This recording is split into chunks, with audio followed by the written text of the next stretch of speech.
আর কখনোই হয়তো বন্ধুকে ফোন দিয়ে বলতে হবে না, বন্ধু গেমে আসবি, গেমে ঢুকবো, একা একা না খেলতে ভালো লাগতেছে না।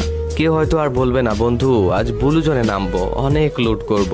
আর হয়তো বন্ধুর কাছে আবদার করে কখনোই বলা হবে না, বন্ধু কাছে একটাও গ্লোয়াল নাই রে, দে না একটা গ্লোয়াল। আর কখনো হয়তো বন্ধুর ফুল ড্যামেজ দেওয়া কিলটা চুরি করে হবে না সেই দুষ্টু মিষ্টি ঝগড়াটা। সারা ম্যাচে একটাও কিল না পেয়ে বন্ধুর কাছে আর আবদার করে বলতে হবে না, বন্ধু সামনের এনিমিটা কিন্তু আমার, তুই কিন্তু মারবি না, মারলে কিন্তু তোর খবর আছে। র্যাঙ্ক ম্যাচে অনেকগুলা কিল পেয়ে সেটার স্ক্রিনশট নিয়ে আর বন্ধুর কাছে শেয়ার করা হবে না, আর বলা হবে না, বন্ধু দেখ না আজ অনেকগুলা কিল করছি। এনিমির সাথে ফাইট করতে করতে ডাউন হয়ে যাওয়ার পর বন্ধুকে আর বলা হবে না, বন্ধু কভারে আছি, রিভাইভটা দিয়ে যা। আর কখনোই হয়তো দেওয়া হবে না বন্ধুর সাথে খেলতে খেলতে বুয়া হয়ে যাওয়ার পর সেই মুস্কি হাসিটা। এগুলা কিছুদিন পর ফ্রি ফায়ার প্লেয়ারদের কাছে শুধু স্মৃতি হয়ে যাবে। আর কখনোই হয়তো বন্ধুকে ফোন দিয়ে বল